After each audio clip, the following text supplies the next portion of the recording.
We're going to make robotics a commonplace thing, just like your vacuum, your car. It's going to run, it's going to operate, it's going to do the dull, the dirty, the dangerous, monotonous tasks we do every day.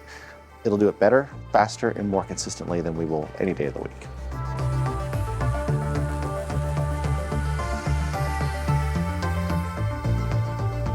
So we started Asylon with the goal of providing full stack robotics that provide true value to customers and ultimately do good. Our product, DroneCore, is essentially a robotic perimeter security solution. Every half hour to an hour, the robot automatically goes out on its patrol. Think patrolling fence lines, responding to alarms, any sort of security needs for the site. And then while it's doing that, it's streaming all the security video, the analytics in real time to that client's security team so that they have the best information possible.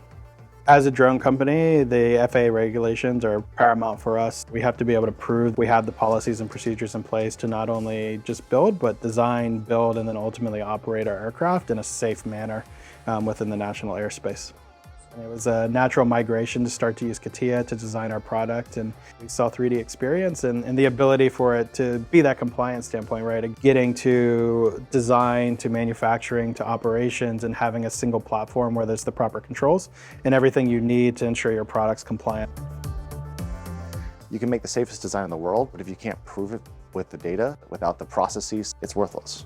Having 3D experience lets us say, okay, here's the definitive version, and everyone can access what they need from it. And I'll get feedback from everyone. It's the engineers, it's the manufacturers, it's the maintainers, it's the operators. They all have a say in the process now.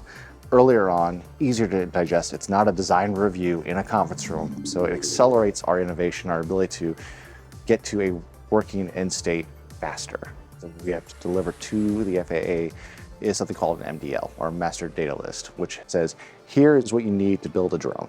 Having that readily available is actually really difficult for most companies, and 3D Experience gives us that opportunity to do so in a way that's effective and, more importantly, like in a releasable state. 3D Experience gives us that option to lock the configuration, because that's what the FAA cares about. It's not whether you can build one aircraft, it's whether you can build 100 aircraft the same way every time with the same parts. We've been operating this kind of full stack solution for a little over 2.5 years now in this security profile, and we're happy to boast over 35,000 commercial drone flights, which means we're learning faster, our product's getting better, and we're just accelerating that much more as we kind of grow and learn in the space.